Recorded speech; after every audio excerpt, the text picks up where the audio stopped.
Coming to you live from the Bay of Naples, it's the Pompeii News Network! Good morning, Pompeii. I am Andrew, and you are watching your hometown news station. It is August the 25th in the year of the consulship of Titus and Vespasianos, and we have a bit of a smoggy day if you look outside here on the Bay of Naples, but we won't let that get us down because we have a lot of news to cover for you this morning. Now, before we get going, let me address the elephant in the room. I know that the ground is shaking relatively violently this morning. In fact, the ground has been shaking relatively violently for the last 4 days. But just remember, the ground has been shaking violently here in Pompeii for about the last 17 years, and we're still okay. So just make sure before you go out to work this morning that you remove any large objects from the upper floors of your home. You don't want to be crushed by a vase in the likely event that your home or place of employment is completely destroyed. And if those places are completely destroyed, just remember, Emperor Nero promised to rebuild our crumbling infrastructure 17 years ago. And while it hasn't come just yet, I can assure you that the newly crowned Emperor Titus is just as committed to seeing the job done as Nero was. And with that, I'll hand it off to Landon for your daily political report. Thank you, Andrew. I am here to give a brief overview of the political events relevant to Campania today. Some citizens have called for the Dumviri, the local magistrates of this region, to make a comment or inquiry into the odd weather that has occurred over the past few days. There have been many conflicting accounts by experts, and some are skeptical as to the importance of these events.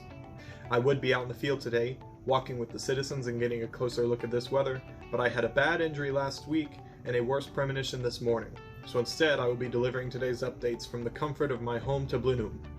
So far, we have confirmed that the Jewish princess Drusilla, wife to Marcus Antonius Felix, the procurator of Judea, is here at Pompeii with her child.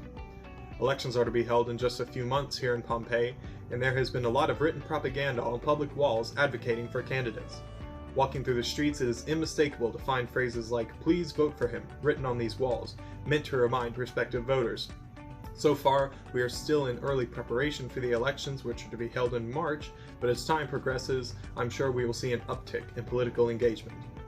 Our new Emperor Titus is already receiving great praise from the populace and some other members of government for his recent decision to ban trials on counts of treason. The Roman political system has been burdened with these many trials for years now, and many have been put on trial under accusation of treasonous acts and also slander and libel. In relation to the decision, Titus is quoted to have said, "It is impossible for me to be insulted or abused in any way, for I do not that deserves censure, and I care not for what is reported falsely." That has been your politics update for the day. I will now hand it off to Patrick with sports. Thank you, Landon. Now it's time for sports. Sports here in Pompeii are very loved, whether it's wrestling, running, swimming, or even hoop rolling. Everyone of all ages comes together through sports. Just a couple of days ago, a group of young men had a physical competition that began with a race on land and ended with a race in the Sarno River. They used this race to find the strongest among the young men, and the winner, Livius Firmus, gained favor for his overall physical fitness and agility, very important qualities in the Roman Empire. As for the children here in Pompeii, they focus on games that still use fitness and agility, yet they participate to have fun. Walking through the outskirts of town, one can see children of all ages playing games with balls and hoops. These types of games lead to the growth of Roman virtues like hard work and physicality. Along the lines of hard work and physicality, some of the most popular sports in Pompeii, as well as the rest of the Roman Empire, are wrestling and boxing. Wrestling, as any Roman would know, includes two competing men as they attempt to edge the other out in a bout of physical strength through grappling. The winner emerges when the other competitor admits defeat, revealing the strength of the winner. Boxing ends the same way, except the route to victory includes jabs and punches with gloves made of cloth and leather to any part of the body to tire out the opponent. Another physical sport very popular in Pompeii are gladiator fights. This extremely bloody activity excites everyone in attendance, as warriors fight one another with swords, shields, spears, and many more. All of the sports here in Pompeii use strength, agility, and endurance. Each promotes the competitive edge, strength, and greatness of the Roman Empire in their own unique ways. That's all for sports today. Now on to Lily. Thanks, Patrick, and now for some cultural news. Pliny the Elder will be arriving in Pompeii later today, with some saying they can already see his ship in the distance. While Pliny is here on military business, as he is the commander of the Roman navy under Vespasian, I thought this would be a great time to reflect on some of his works.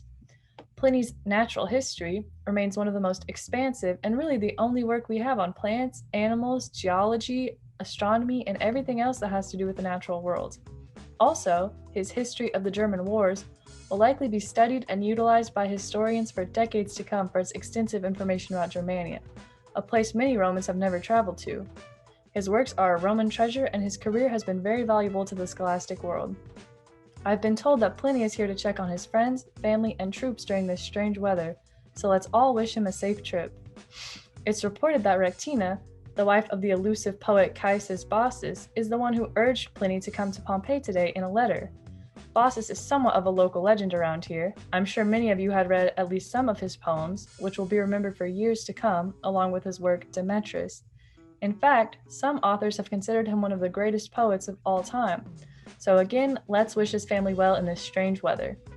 In other news, after 10 long years of work, the Colosseum in Rome has almost been completed. It was symbolically built over a large area of land previously held by Nero and will surely be recognized as a tribute to Rome's greatness. From an architecture standpoint, this will be the largest amphitheater ever built, not just in Rome. Vespasian commissioned the Colosseum in the year 70 to be made of stone and concrete, and thousands of architects worked on it. The seating in the new amphitheater will be segregated in 3 stories, with the more important Romans sitting closer to the action, but overall will be able to hold tens of thousands of spectators, more specifically 50 to 60,000. Hopefully, when it's complete, we will all be able to come together to watch exciting events and be reminded of Vespasian's greatness. That's all the time we have for arts. Now to Zachary with military news. Thank you, Lily. And now for our boys in red. A lot is happening in Britannia right now, but first, let's cover the traitors. Former General Sicilia Aulinius was rightfully executed for treason against the emperor. Simultaneously, former consul Titus Marcellus committed suicide when charged with treason similarly. Less traitors in Rome, I say. Within Britannia, and more specifically the province of Cambria, violence still rages on. The Silures barbarians are still rebelling against legionnaires stationed in Isca Augusta in the south, however they've been mostly quelled. If only they were more cooperative like their northernly cousins, the Demente. The king of Hibernia is returning from his exile under Agricola's protection to reclaim his barbarian kingdom to the west of our provinces. He does not have direct military support, however he does have official support by Agricola. Agricola himself is currently marching north into Caledonia. He's accompanied by the 2nd Legion, the 9th Spanish Legion, and the 20th Victorious Valeria Legion. Based on reports from Agricola himself, the Caledonians are truly Romans waiting to become Romans, as there's almost been no reported resistance to Agricola. And as he marches forth to the Firth of Tay, it is suggested that the province will be under full Roman control within under a year. In less connected news, the 20th Victorious Valeria Legion is mourning the death of their former commander of military engineers, Tiberius Bablius, who unfortunately passed away earlier this year. The Rescuer 2nd Legion has founded a castum named Deva Vitrix in western Britannia, northeast of Cambria, and it is to help maintain stability within the province. Another castrum, named Mamukkian, has been founded near major roads 2 days north of Deva Vitrix, and is to be stationed by Roman auxiliaries. That is all in military news, and now on to Andrew for the weather and politics. Well, thank you, Zach. Ladies and gentlemen, welcome back. I've got an update for you about our relatively peculiar weather situation this morning. You may have noticed that the violent shaking of the ground has subsided slightly, but if you look outside, there is a slightly concerning large black cloud of hot ash and dust that's erupting violently out of Mount Vesuvius. We've also received reports that in places below the mount, the ash and dust are settling and covering people alive, but don't worry. Experts across the bay in Misenum, such as the up-and-coming lawyer Planet Younger have assured us that they can't see anything that would make them concerned for our safety. So we should be fine, even if it does seem relatively unusual. It's just getting larger. Is it like getting hot? You think it's getting hot? Okay. Ladies and gentlemen, that's all we've got for you, I think, today. This was the Pompeii News Network, and remember, don't breathe in the ash. Bye.